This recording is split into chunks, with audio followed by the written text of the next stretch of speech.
Sebelum aku nak sembang dengan guest, aku nak sembang dengan korang dulu. Episod ini disokong oleh NGO Wikimedia Malaysia. Dan kami lesenkan episod ini under Creative Commons. Bermaksud korang boleh gunakan video ini dengan tujuan pendidikan tanpa perlu kebenaran kami. Episod ini juga boleh ditonton di website Wikimedia Commons. Penyimpan video-video berlesen bebas. Sambung borak dengan guest. Hello, hai, Assalamualaikum dan selamat kembali. Dah berapa lama aku tak buat podcast ke Jenis Bercerita. So, saya bagi nampak full sikit. So, kembalinya kita ke musim baru dan musim ini kami akan cover scene buku. So, ada studio. So, tanpa melengahkan masa, jom. Hari ni kita nak borak pasal KL Zine H. Betul ke aku sebut tu? KL Zine etc. Lah. Okay. KL Zine etc. Boleh panggil KL Zine Fest je lah kot. KL Zine Fest. Selain ni kita orang pun sebut KLZE. Tapi bila tengok susah sikit nak sebut KLZE kan. So macam mana orang sebut KL Zine Fest lah. Lagi umum. KL Zine etc. So kan dia adalah khusus sikit. Tapi bergantung lah kan rasanya.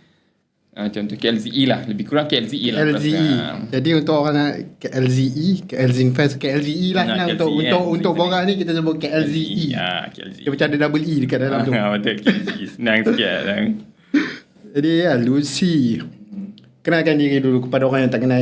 Okay, alright. So, nama aku Lucy Monica lah. Lucy M. So, actually penglibatan aku dalam dunia seni, dunia penulisan ni dah agak lama agak. So selama ni aku menulis secara eceran. So mungkin penonton Jenis Bercerita kenal beberapa karya aku. Pada tahun 2017 dulu aku terbitkan zine bersama Penerbitan Langit lah masa tu. So berjudul Bunyi Paling Melankolik Dunia. And also after that aku terbitkan buku bersama Republic Buku. Catatan-catatan Simontok. And then dalam selang-seli waktu tu aku banyak tampil dekat majalah, dekat portal. Mungkin ada yang pernah baca aku dekat Selangor Kini, ada yang baca aku dekat Jurnal Sevara. And also dalam macam 9 atau 10 tahun waktu tu aku tak hasilkan apa-apa karya solo. Tahun lepas aku terbitkan lead zine lah, literature zine berjudul Placebo. So tu kira kerja solo aku selepas 9-10 tahun tak buat apa-apa lah. Tak buat apa-apa as in tak tulis apa-apa. Tak tulis apa-apa lah. Maksudnya ada pun kita kirim dengan kawan-kawan apa benda kan. Masa tu macam tu. Tak ada yang macam betul kita nak compile, nak jadikan something sebagai diskografi ke apa. And pada tahun lepas ke aku diajak berkolum dekat Sonic. So majalah paling hot sekarang ni lah. Kan? Jadi macam Sonic seperti orang tahu kan dikelolai oleh Jezwan dan Kushafiq. So Sonic Malaysia berfokus pada lapangan seni jugalah. So ada banyak penulis lokal kat situ yang macam aku rasa baru-baru ni pun dah release untuk PBKL Sonic edisi 2. So apa yang aku tulis untuk Sonic, actually aku cuba untuk persembahkan kelainan. Walaupun macam kita tahu Jezwan dan Kushafiq memang orang bunyi lah, orang music kan. Tapi waktu Kushafiq ajak aku untuk menulis dalam tu, aku nak tulis about benda lain. Sebab barisan kolumnis tu aku rasa macam dah cukup kuat untuk cakap pasal seni. So aku try tulis pasal budaya, still budaya. Tapi aku try untuk persembahkan antropologi, budaya antropologi menerusi makanan. So sebab tu tajuk kolom aku tu aku pinjam daripada istilah Indonesia cemilan. So cemilan tu artinya kudapan lah. Kudapan. So maksudnya dalam meneliti banyak orang kata bits daripada orang lain. So aku tu at least macam menemani lah sebelum diorang temui kepada hidangan utama dalam Sonic tu. So kau appetizer lagi ni.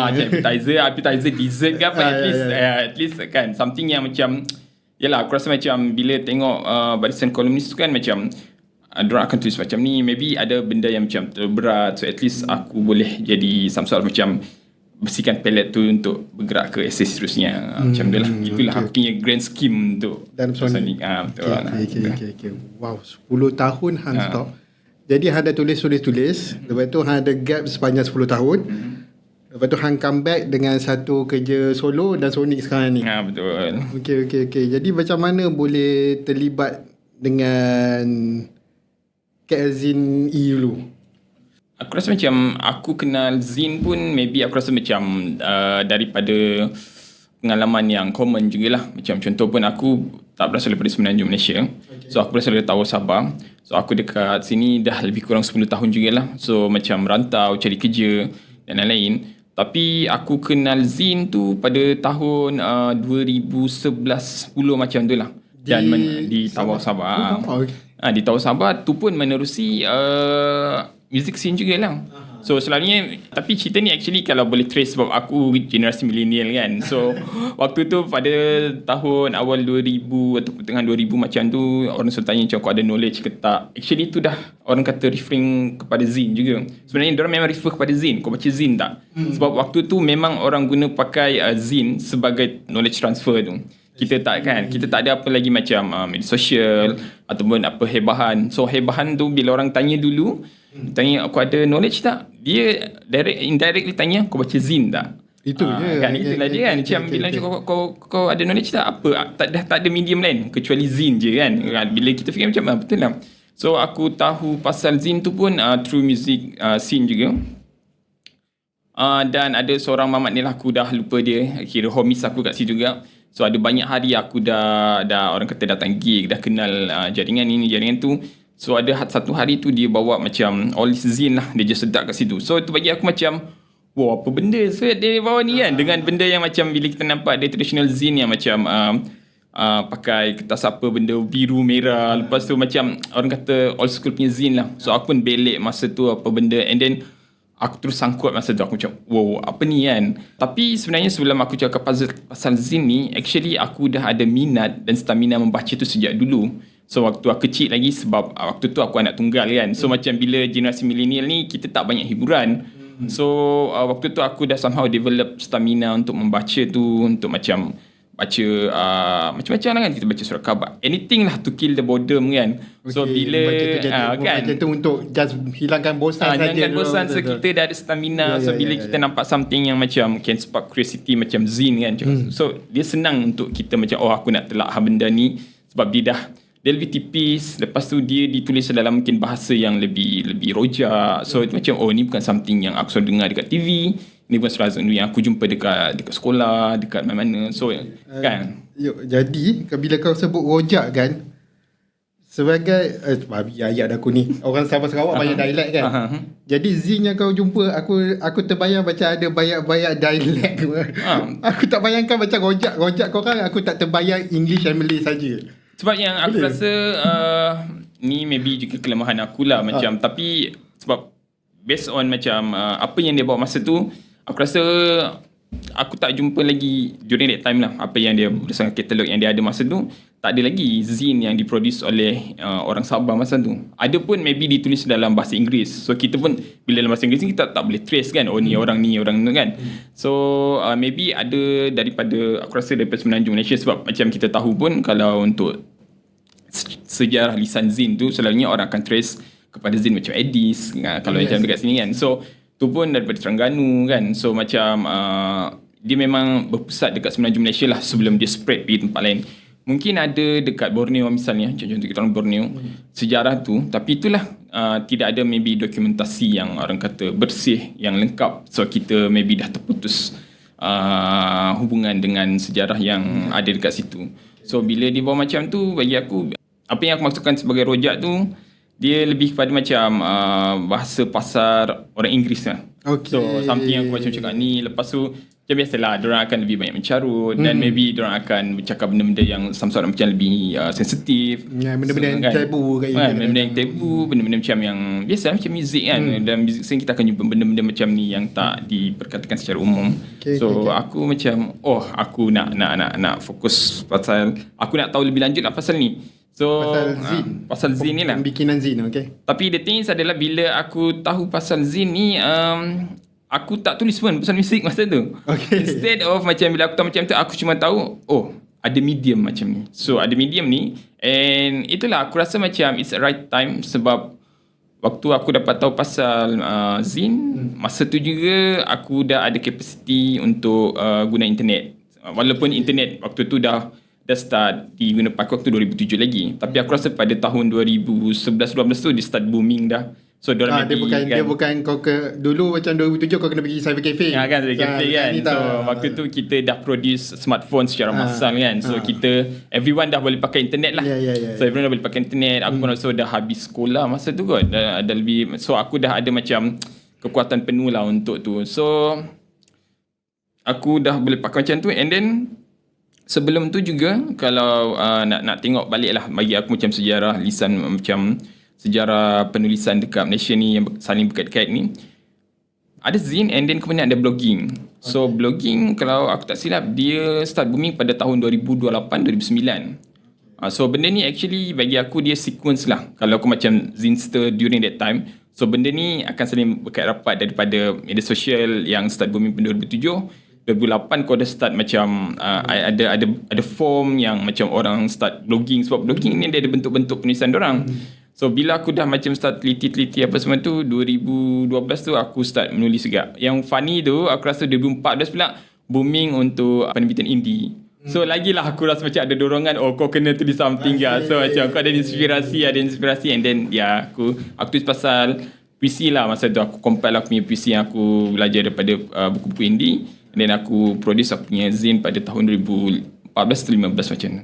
Jadi menariknya dorongan hang ialah hang punya bahan bacaan lah, bukannya dorongan daripada orang ketiga yang push hang kena terbit. Itu yang aku fikir juga macam actually dalam circle aku masa tu pun macam aku cakap lah, hang kalau tak ada stamina, tak ada minat pun memang kita tak boleh jalan juga lah. So masa tu memang tak ada orang yang macam membaca macam aku. So walaupun waktu tu aku pergi gig ni dengan cousin aku, dengan ada banyak peers lagi lah, tapi diorang tak ada macam kegairahan untuk Zin tu macam mana aku ada kegairahan untuk tu lah.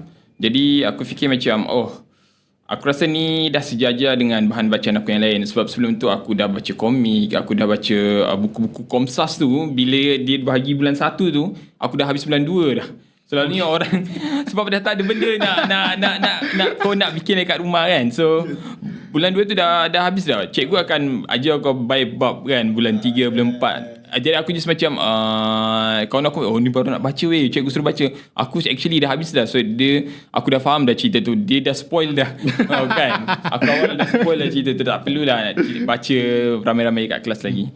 So actually Zin actually bagi aku dalam jujuran bahan bacaan tu ataupun dunia membaca penulisan tu actually memang dah sejajar dengan minat aku lah.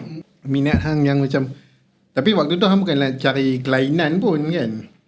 Tak ada. Aku rasa macam kelainan tu macam tak ada apa. Sebab actually macam aku cakap tadi, 2012 kau baru start nak pakai internet kan. So bila aku macam start baru pakai internet, bila kau nampak macam dekat media sosial misalnya, macam Facebook misalnya, masa tu dah ada macam-macam dah orang tulis kan. So actually dah tak ada apa kelainan pun. Cuma bagi aku culture shock lah kan. Waktu tu pun untuk hang dah macam saturated dah lah topik-topik yang boleh yang dibincangkan. Sebab 2008, 2009 masa tu blogging dah boleh dikatakan pesat juga. So 2010, 2011 tu orang dah beralih ke maybe ke medium berlainan. So boleh dikatakan apa lagi yang kau tak tulis kan kalau kan. So cuma itu yang aku rasa menariknya ada penggunaan internet ni, dan maybe something yang maybe kita boleh petahkan lah dalam dunia sastra seni macam ni adalah macam dia ni real time punya isu tau. Sekarang ni kita directly bila ada something happen kita tulis kan. Esok boleh jadi kita dah, bila orang counter kita maybe dah tulis benda lain pula esok kan. So dia sangat fast pacing lah. So dia maybe tak, kalau compare dengan macam dulu kan, Zin akan terbit dalam maybe setahun 2 kali. So macam dia akan ambil masa yang lama lagi lah. So itulah maybe pertanyaannya adalah, adakah Zin ni macam mana kita nak curate pula Zin macam ni kan, untuk dia taklah kekal, untuk dia masih lagi dibaca macam mana.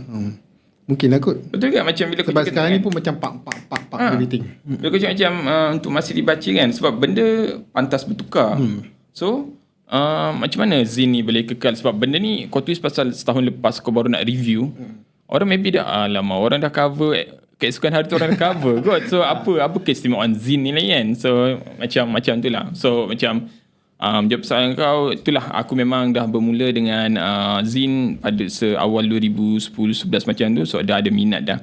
So cuma dalam tahun ni dan tahun lepas baru berpeluang lah untuk menjadi seorang daripada organizer tu sebab Zin Festival. Oh, okay. Tahun ni dan tahun lepas. Jadi maksudnya perlibatan dalam KL Zin E baru tahun lepas. Tetapi sebenarnya aku nak tahu berapa lama sebenarnya festival KL Zin Fest ni sebenarnya? Okay, cakap pasal sejarah KL Zin ni ataupun Zin, macam contoh untuk Kuala Lumpur, aku rasa sebab aku terlibat dengan tokoh Su sebelum tu. So macam kita tahu Kak Su antara orang yang macam penggiat Zin di Kuala Lumpur.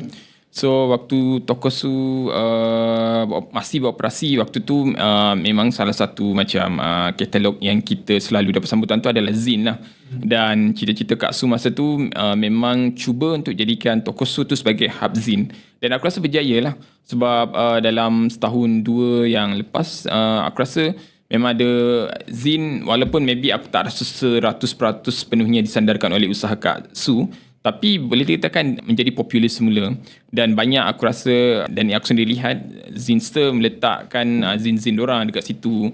Dan kita pun try cuba untuk buat Zin Jam. Dan pada masa yang sama je banyak grup-grup artis dekat Kuala Lumpur misalnya pun buat benda-benda yang sama. So somehow dia bergerak secara, walaupun tak berkait secara langsung, tapi secara naturally seiring lah, organik lah. Kita start nampak semula pasal Zin tu. So after that, macam sejarah KLZ ini, actually kita orang being approached by komiti berlainan lah. So komiti apa? Kita orang ada komiti KLZE. So actually benda tu tak jadi komiti lagi. So sejarah dia adalah sekumpulan kawan sekumpulan kawan ya. Dia kita orang sebenarnya buat masa ni kita orang ada 5 orang dalam komiti KLZE ini. So first kita ada Christy Ng. So Christy Ng ni dia seorang researcher, kurator juga. Sekarang ni berpangkalan dekat Hong Kong lah. So dia orang yang among founder untuk Interwood Mapping Group. So dengan author is reading lah. So diorang ni fokus kepada macam grassroots punya art making serata Asia Timur dan Asia Tenggara. And also selain daripada Christy Ng ada Sisi dan Jin Kian lah. So Sisi dan Jin Kian ni sekarang pun tengah belajar dekat Asia Timur, belajar dekat University National Taiwan dekat Taipei. So pursue geografi dengan human anthropology dan human geography. So diorang ni pun memang terlibat dengan jaringan mostly macam aktivis seni macam ni dekat sini. Dan sekarang ni pun diorang terlibat dengan Plan D, sebuah kolektif yang menggiatkan perpustakaan Zin dekat Taipei lah. Perpustakaan Zin? Perpustakaan Zin. So ada 3 sekarang ni. And then masa tu diorang approach kita orang untuk buat, ada seorang Sisi approach Kak Su untuk tokoh Su lah untuk buat bengkel Zin. Bengkel Zin awal-awal. So kita orang dah macam at least dah duduk satu ruang tu lah. So waktu tu Kak Su ajak, of course aku dengan tokoh Su akan dengan Kak Su. And masa tu juga Kak Su ajak dengan Ida Mazlan sekali lah. So kita orang pun dah buat. So projek bengkel Zin tu macam okay, buat bengkel Zin apa benda semua. But then kat Wisma Center tu lah? Bukan dekat Wisma Center. Kita orang buat dekat tempat lain. Okay. And then kemudian diorang datang balik. And then diorang cakap okay, dah buat bengkel Zin. Apa kita buat Zin Festival. So try lah buat tahun lepas. Kita buat dekat mana ni, nak buat dekat mana kan. So kita try lah untuk gather semua kita punya resources. Christy Ng macam try untuk bawa jaringan daripada Asia Timur. So waktu tu kita ada pempamer dari Wuhan, kita ada dari Shanghai, kita ada Miss Pacific Culture, kita ada Fuyin Info also. And then macam CC juga try untuk bawa jaringan serantau. Macam contoh waktu tu ada Tectonic Records daripada Bali.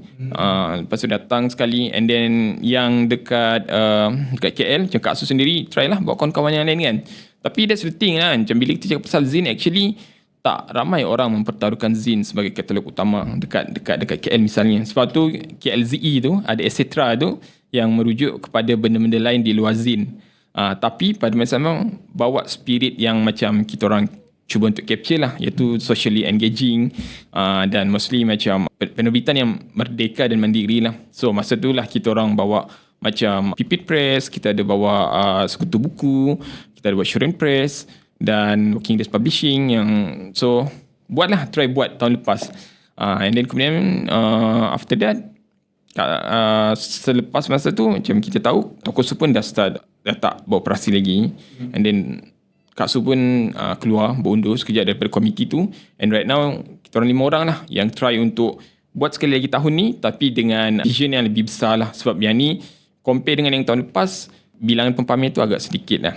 Yang ni lebih kepada 54 pempamer. Compare dengan yang tahun lepas dalam 30 lebih je. 54 sekarang ni? 54 sekarang. Tahun lepas berapa? 30? Dan 30 kalau kita silap. 30, 50 banyak juga tu. Ya kan? Tapi dahsyat juga. Jadi permulaannya ialah bengkel Zin dan kemudian macam ramai-ramai cadangkan, okay, jom kita besarkan lagi. Shit. Lepas tu apa yang membuatkan korang awal-awalnya nak buat bengkel tu? Biasa kau ceritakan sebab disebabkan Toko Su RIP. Kita Zin kita dah bukanlah dah Zin dah mula naik balik. Sebab aku pernah dengar orang cakap yang masa sebelum PKP ada plan nak buat something dengan Zinfest, lepas tu pandemic happen. Dan seperti semua benda, bila pandemik jadi, semua benda Yalah, trend down. Jadi masa tu naik balik. Tapi masa PKP kau masih lagi? Ya, PKP actually kalau aku memang akan sandarkan dengan sejarah Toko Su lah kan. Sebab Toko Su pun lahir during pandemic. So aku baru tahu tu. Ya, dia lahir during pandemic. Waktu tu kita orang try untuk terbitkan sebuah buku. Tapi masa tu bukan Toko Su tak terbayang lagi lah sebagai satu kedai kan. Masa tu kita orang bergerak under nama Helium Books. So Helium Books ni dia try untuk bekerjasama dengan kawan-kawan pengarang perempuan lah untuk terbitkan satu antologi perempuan yang berjudul Untuk Perempuan Yang Bernama. So during that time kira macam pengarah projek dia adalah Wani Ardi lah, seperti macam aku rasa semua orang dah kenal. So Wani Ardi pun try untuk buat kawan-kawan, korang nak submit tak something untuk antologi ni. So anything lah, try je submit kan. Sebab yang ni memang fokus untuk pengalaman perempuan kan, pengalaman perspektif perempuan. And then tapi sayangnya macam tu lah kan, masuk tahun 2020 semuanya pun dah terhalang, dah tersekat. So kita orang dah macam macam mana nak buat ni. So macam yalah, aku rasa Kak Su pun dapat cerita few times pasal tu. So dia pun kena buka satu kedai Shopee, which is among method lah yang orang pakai kan masa tu kan untuk berniaga apa benda. And then after that barulah dia start nampak satu tempat lah. Setelah dia macam carry ada banyak benda lain yang concern, Kak Su tolong jual sekali boleh tak? Sekali lah. So okay, tak apalah, kita buka kedai apa benda. So itulah macam Zin masa tu pun aku rasa kita tak sebut sangat pasal Zin. Tapi 2019 macam tu aku ingat ada banyak juga macam festival dekat Kuala Lumpur. Masa tu Zin X DIY Fest ada few times dijalankan dekat sini. So yang tu aku rasa memang jaringan Zinster dekat Kuala Lumpur lah. Penggiat muzik, subculture macam tu.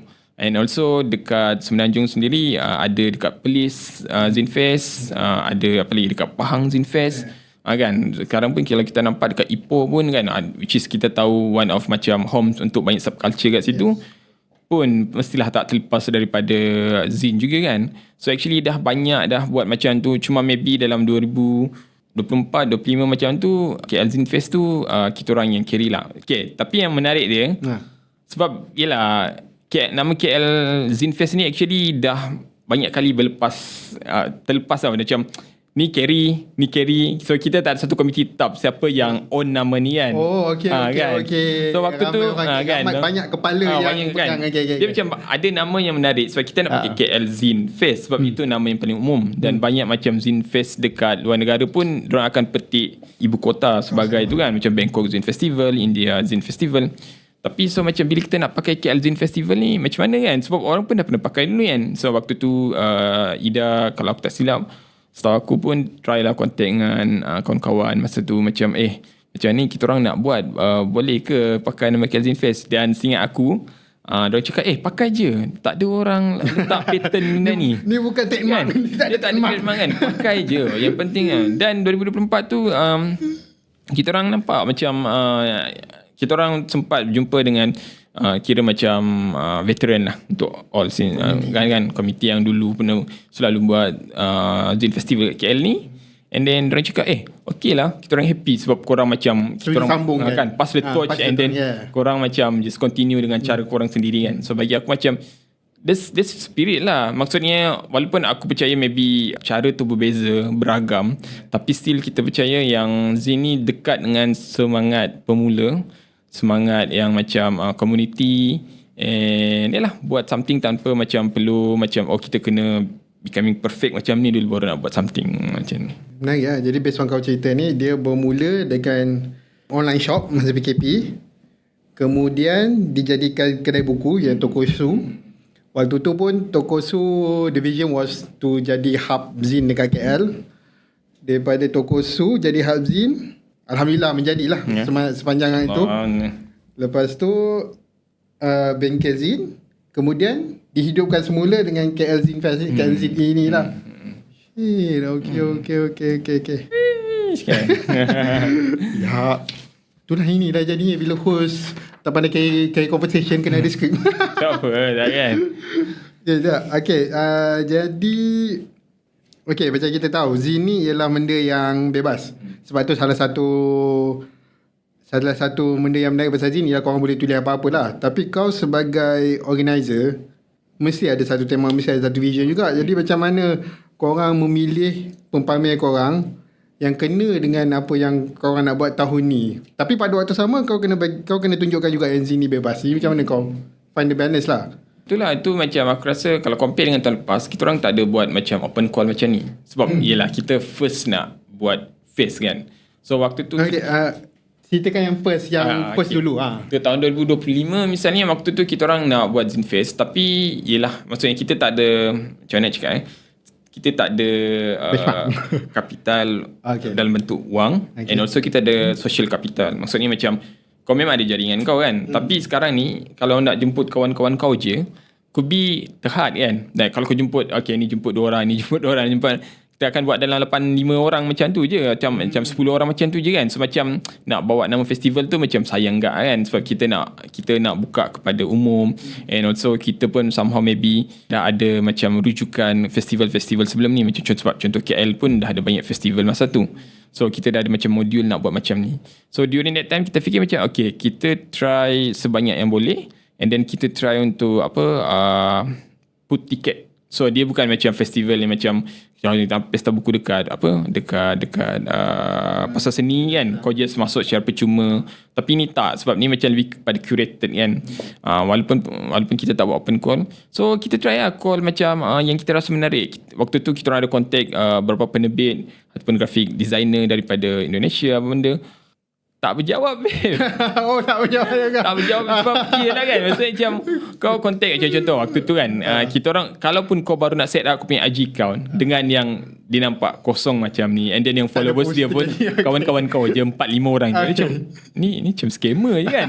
Kan, so itu macam pencarian dia kan. So masa tu macam ni nak buat macam ni. So memang first thing first, waktu tu kinship, maksudnya perhubungan macam persaudaraan lah, yang memang akan jadi token macam aku nak buat Zin ni, kau boleh panggil tak kawan kau. So waktu tu kita buat macam tu, buat kinship macam tu, dan jadilah. And then kemudian dalam 30 tu pun kita put tiket, dan alhamdulillah dalam 3 hari tu, untuk hari kedua kalau aku tak silap, aku rasa ada jumpa kau masa tu kan, bila kau kata dah tutup ke? Kan. Datang waktu tu dah habis. Dah tutup ke kan? Dah tutup kan. Sebab waktu tu macam kita orang tak expect untuk sampai, memang pada masa tu kita orang pun fikir aku tak nak buka macam mall style lah. Daripada 10-10 kan, kita buka macam pukul 7 sebab orang pun dah penat, and then kita pun tak expect orang akan datang macam tu. Tapi bila hari Jumaat aku kalau aku tak salah aku jumpa kau, aku nampak ada ramai lagi orang datang. Hari Sabtu tu, petang Jumaat tu, kita orang dah contact semua kawan-kawan dia, boleh tak besok buka pukul 9? And yes, pukul 9, keesokan hari tu, malam sampai pukul 9, pukul 10, orang memang ramai. So tu kira bagi aku macam something yang macam tak boleh lupakan juga sebab semua orang pun macam tak expect kan ada sambutan macam tu. So tu waktu tu, during tu kita tak buat open call, kita somehow tak so-called curating siapa pempamer masa tu. So kita just memang waktu tu just mana yang sudi kan, mana yang sudi kita just buat, korang datang, korang ada Zin tak, at least kau ada produce satu Zin ke apa, kau boleh masuk. Tapi 2026 macam contoh bila Kak Su pun dah tak ada, kita orang macam try lah. So apa kalau kita nak buat 2026 ni macam mana, sebab visibility dah ada. So macam 2025 orang dah tahu KLZEM ni. So kita pun macam actually awal-awal masa tu bila kita cakap kita nak buat tu, kita expect juga macam orang macam contact ke kita orang nak join korang lah. Tapi masa macam nak buat kita buat open call lah. So kita punya pool ni lebih luas lah kan. So buat open call apa benda semua tu, tapi kita orang ada kriteria. Satu, siapa-siapa yang masuk, pengkhususan akan diberikan kepada mereka yang menghasilkan material social engaging. So somehow macam itulah something yang kita nak social engaging ni. Dan bagi aku, walaupun nampak dia macam berat sikit dengan social engaging macam mana kan, tapi at least bagi yang kita orang expect masa tu, dia tak something yang kita orang dapat kelainan daripada, sebab ada banyak zine ni actually mostly grafik fokus je. So bila kau nampak artis yang graphic design kan macam alah design kan, sometimes kau macam dia panggil zine, tapi kau tak maybe kau tak boleh enjoy ke apa. So kan. Tapi bila social engaging macam contoh bila pengalaman kau katakan Johnny cerita buat zine. So kau just tulis pada tarikh sekian-sekian jemput si, jemput bla bla bla. Social engaging juga sebab itu melibatkan kepada social, pengalaman kau sendiri. So kan. So dia ada tema yang lebih takrifannya lagi luas lah. So awal-awal tu bila kita orang buat open call, boleh katakan slow gila.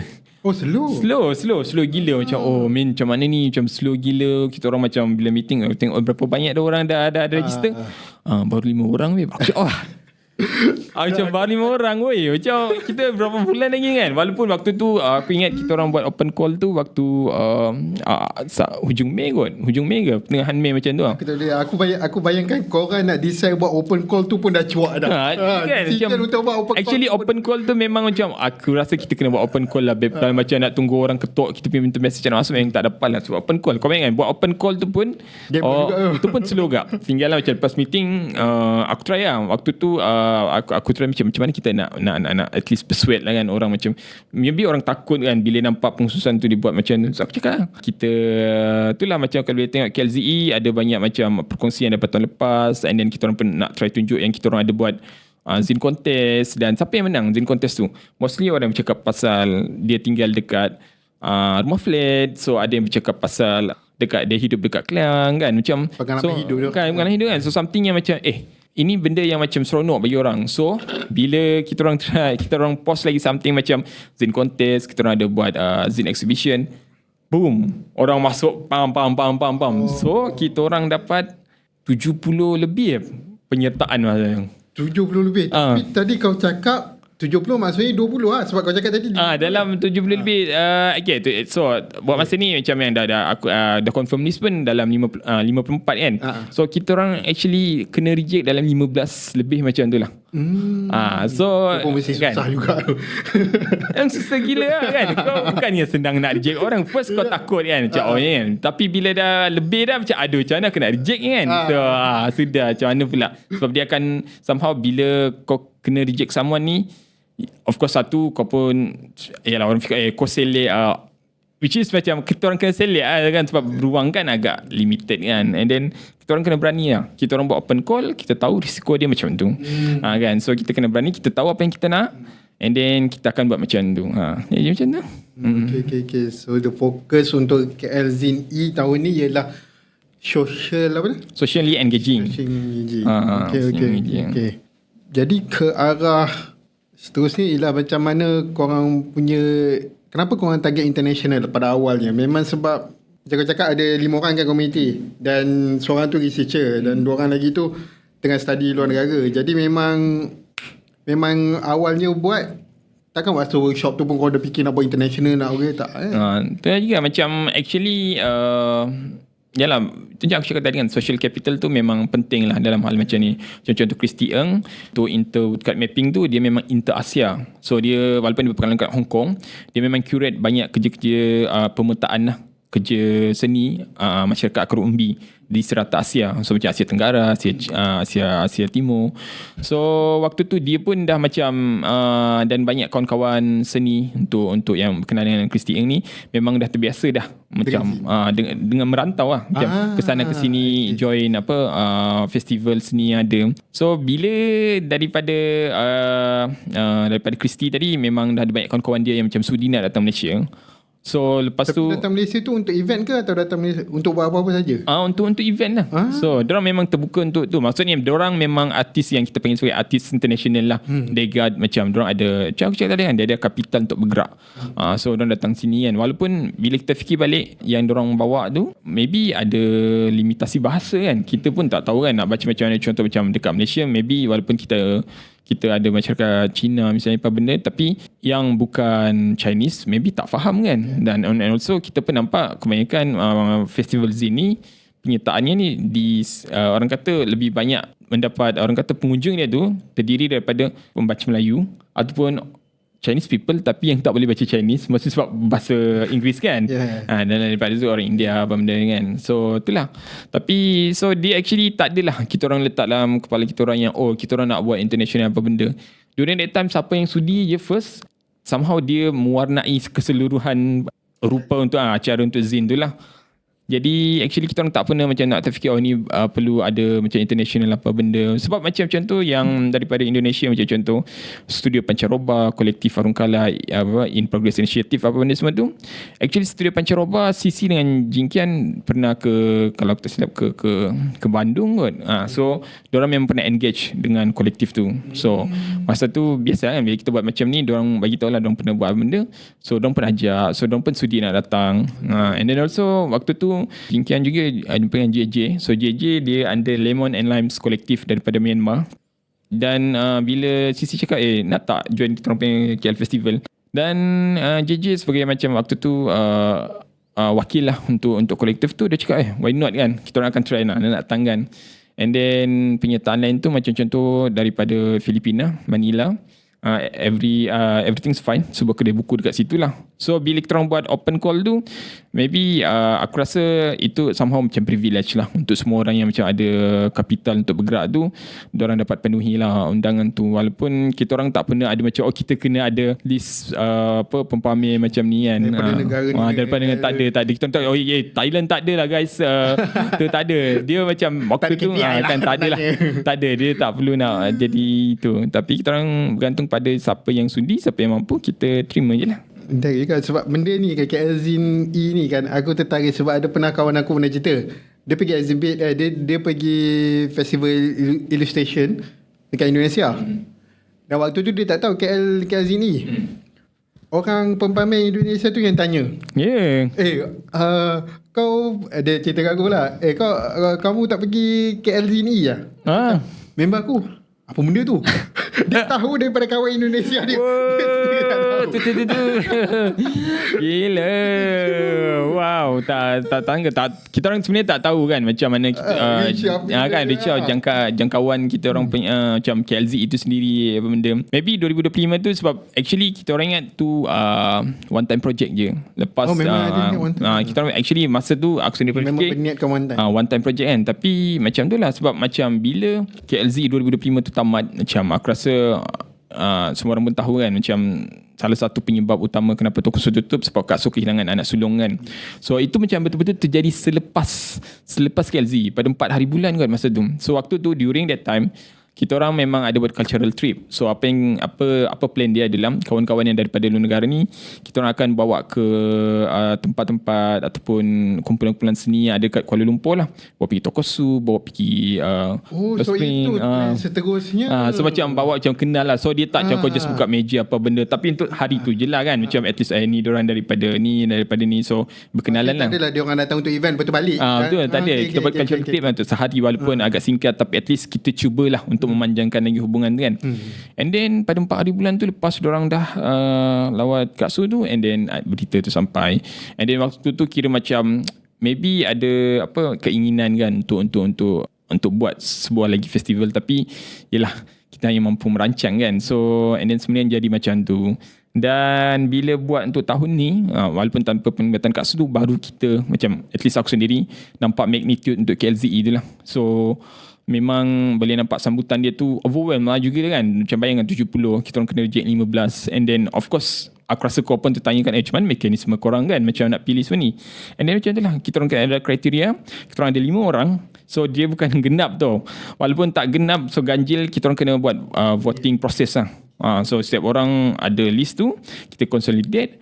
And then kita nampak ni kalau dapat 4 voting tu kira macam automatic lepas lah kan. Tapi yang dapat 3 atau ni apa lagi. Contoh yang aku fikir kita pun, bagi aku sendiri, aku kemukakan adalah macam selalunya kita nak elak daripada bias kita kan. Macam contoh aku tak faham bahasa macam Mandarin apa benda. So macam mana aku nak terima diorang sebagai pempamir kan, sebab yang tu dah ada limitasi kat situ. So somehow aku boleh reject je kan. So aku kena bergantung dengan penerangan daripada kawan-kawan komiti lain lah. So actually diorang cerita macam ni, diorang macam tu. And also juga dengan aku yang voting sekian-sekian nama yang aku macam maybe dah familiar dengan kerja diorang, ataupun aku tertarik dengan kerja diorang tak voting, aku kena add. Tapi korang ada nampak tak benda ni macam tu lah. Setiap orang at least macam ada yang dia suka, tapi kita rasa macam tak capture sangat apa semangat dia. So itu proses yang agak panjang kan lah. Penat juga lah. Kan? Aku boleh bayang macam mana korang 5 nak kan, macam mana nak voting kan. Bila orang cakap best lah international. Satu yang kita orang macam bagi aku sendiri, aku takut sangat. Kita akan selalu mendahulukan pempamir luar. So ni orang international kot, bagus untuk reputasi kita apa benda. Tapi aku rasa itu tak adil untuk semangat Zin tu sendiri kan. Boleh jadi je dia daripada tu bawa Zin apa benda. Tapi kalau dia orang kata agak shallow apa benda, agak cetek ke apa, aku tak nak save. Even pun benda tu maybe cantik untuk profile KLZE kan bila masa nanti. Tapi aku aku still, kita kena running through the process first, and then baru kita boleh tentukan. Sama juga. Okay. Wow, aku best. Menarik juga aku dalam dengar kau cerita ni lah. Dia berbalik kepada komuniti juga. Ya, kan? Betul. So, besar mana kau nak pergi sebab permulaan kau orang daripada komuniti. Dan itulah jadi keutamaan juga. Betul. Actually kalau aku fikir bila kita orang dah release list tu, of course lah kita akan dengar juga kan, macam orang kata skeptics juga kan, macam kenapa korang pilih ni, kenapa korang pilih tu. Aku rasa macam aku cakap tadi lah, kita orang bukan cubalah, kita orang kena tahu apa yang kita orang nak. Kita orang kena berani dengan pendirian kita orang. Kan? So maksudnya macam agak mustahil untuk macam puaskan hati semua orang, dan betapa kita orang nak merumahkan semua orang kan.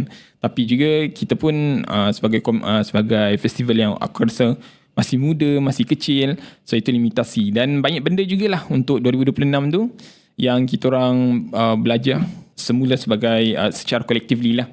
Macam walaupun macam aku sebut tadi ke Sieng dah dari Perserata Inter-Asia, Sisi, Jingkian, Ida sendiri pun sebagai aku rasa sebagai anak Kuala Lumpur pun maybe dah banyak festival yang dia buat kan. Still macam aku cakap, setiap festival tu akan ada dengan datang dengan dia punya keramaian tertentu, dan keramaian tertentu akan bawa cabaran dan harapan tertentu lah. So itulah maksudnya bekerjasama lah untuk mendapatkan yang terbaik untuk kita orang juga, dan somehow memberi yang terbaik juga untuk komuniti.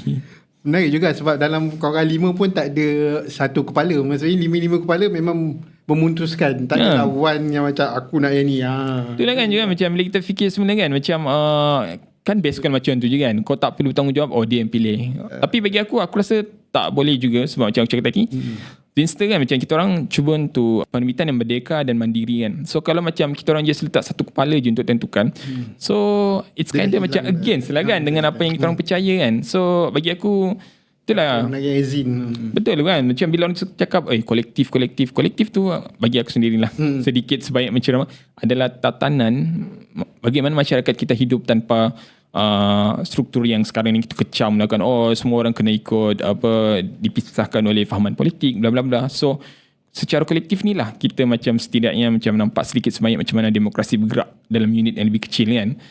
So bagi aku partisipasi aku dalam kolektif ni aktif. So dia taklah sekadar menurut aku kena buat macam ni, kena buat macam tu. Sebab actually bila aku fikir balik, compare dengan kawan-kawan komiti yang lain, aku pun tak ada gain apa-apa pun kan untuk ni. Tapi at least aku rasa aku terpanggil sebagai pembaca, sebagai komuniti seni itu sendiri. So aku Zin kan Zin apa benda. So aku nak at least ekosistem seni yang lebih sihat lah. So at least walaupun pada masa yang sama, apa yang dilakukan oleh KLZE ini, menerusi macam podcast macam ni, something yang di sebalik tabir orang dah tahu, boleh menginspirasikan lah macam generasi yang akan datang untuk bagaimana diorang nak run kalau macam diorang bertembung dengan masalah macam ni nanti. Okay. Wow. So Kita ada lagi 20 minit, 15 minit untuk penamat. Kau sebagai organizer lah. Since 2025 kau target dia one off. Jadi aku assume mungkin tak adalah ada benchmark apa yang kau mahu kat hujung. Tapi sekarang ni dah 2026. Apa harapan kau sebagai organizer personally? Adakah nak tengok just balik modal ke apa ke? That's the thing kan. Maksudnya kita orang bergerak tanpa sebarang founding kan. Macam tak ada orang macam sponsor ke apa benda.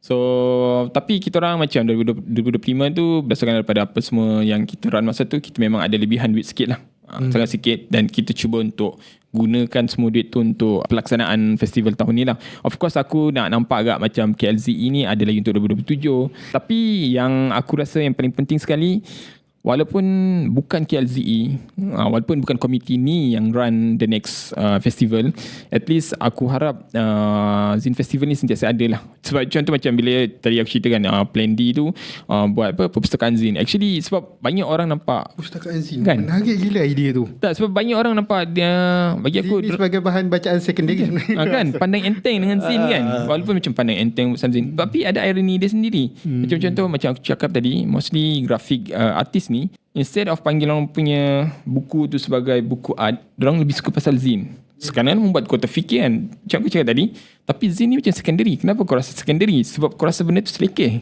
Tapi masalahnya yang grafik artis ni yang mampu untuk buat macam buku art yang kita cakap, oh aku tak boleh buat ni. Tapi kenapa dia pilih nama Zine kan? Which is bagi aku, diorang ada penjelasan masing-masing kan. Tapi itulah dia. Maybe diorang rasa macam Zine dia punya core adalah macam freedom kan. So maksudnya everyone boleh mula something, dan bagi aku rasa banyak komuniti seni memang nak semangat tu sentiasa ada. Sebab orang takut nak buat seni sebab takut kena judge, and orang selalu nak rasa diorang hanya akan buat seni bila diorang rasa perfect apa benda. Sama enggak lah dengan menulis ke apa benda, ataupun kau perform ke apa, kau sentiasa nak bila kau buat tu dia dah sampai ke benchmark paling tinggi, which is something yang bagi aku rasa Zine rasa macam but kau just chill kan. Sebab kalau kau sentiasa expect macam tu, kau takkan mula pun sebab kau takut kan.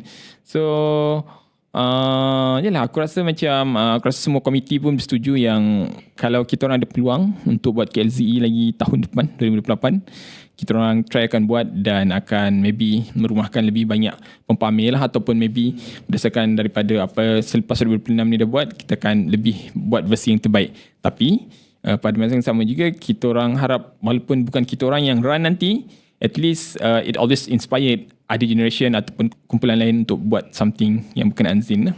Menarik.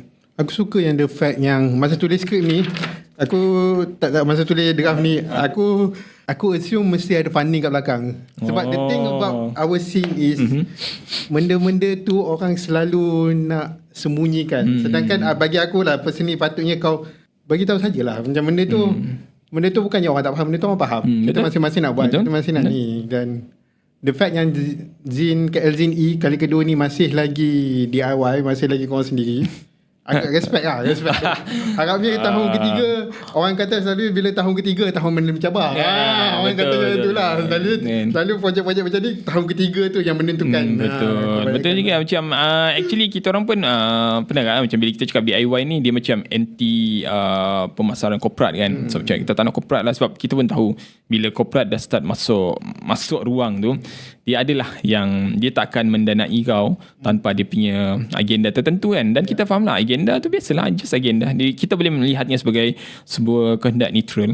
Sebab diorang pun akan nak perlu pasarkan, maybe diorang, maybe korporat akan taja kau sebab diorang, tapi diorang akan letak kau dekat venue yang diorang nak pasarkan kan. So okay, kau tak payah bayar bila-bila, kau just duduk dekat sini, ataupun maybe kau kena letak nama diorang sebagai.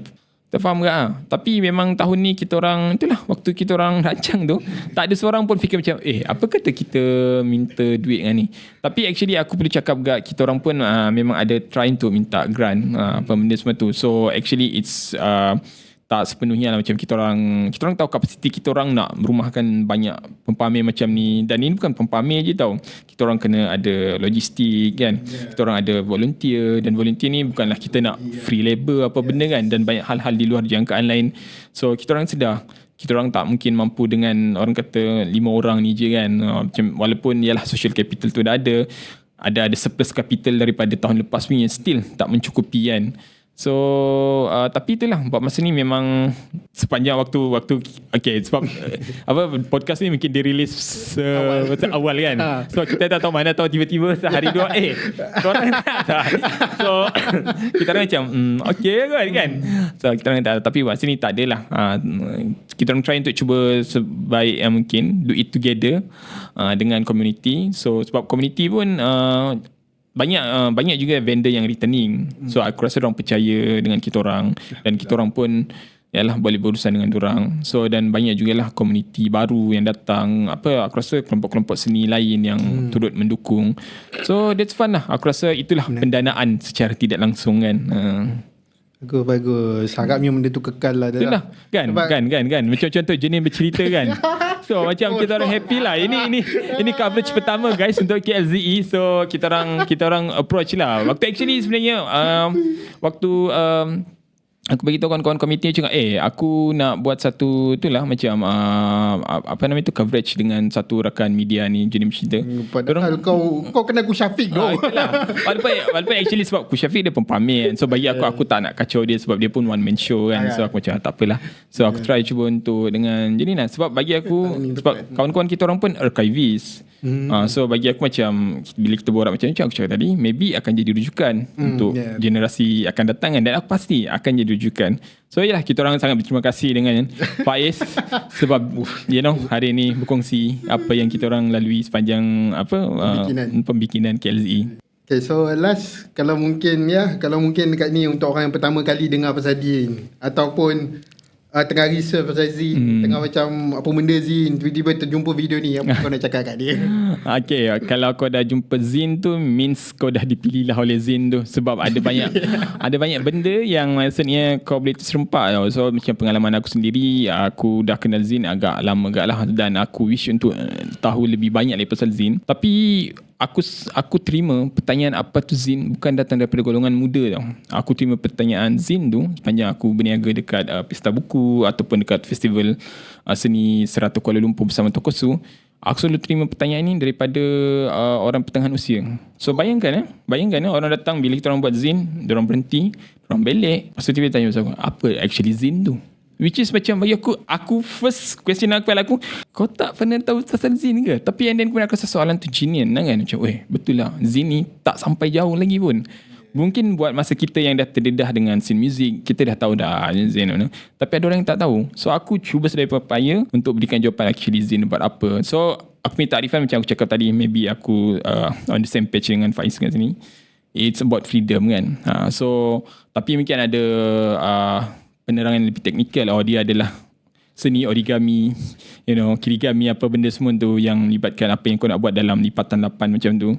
Tapi bagi aku selalu cakap it's about freedom. Aku akan sebut intisari dia untuk kau tulis apa saja yang kau nak dekat lipatan kau ni. Sebab walaupun kita terfikir dalam Zin dia kena ada 8 pages apa benda kau kena lipat macam tu kan, kau kena potong tengah. Tapi aku tahu juga dekat luar sana ada audio Zin kan, ada digital Zin. So dia tak terikat dengan bentuk tradisional masa tu. So kalau kau jumpa Zin sekarang ni, aku tak tahu lah ni kau tengok pada tahun berapa apa benda semua kan.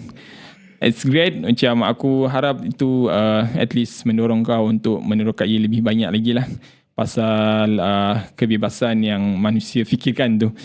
Sebab daripada Zin dia akan lead kau kepada banyak benda lain. So yeah.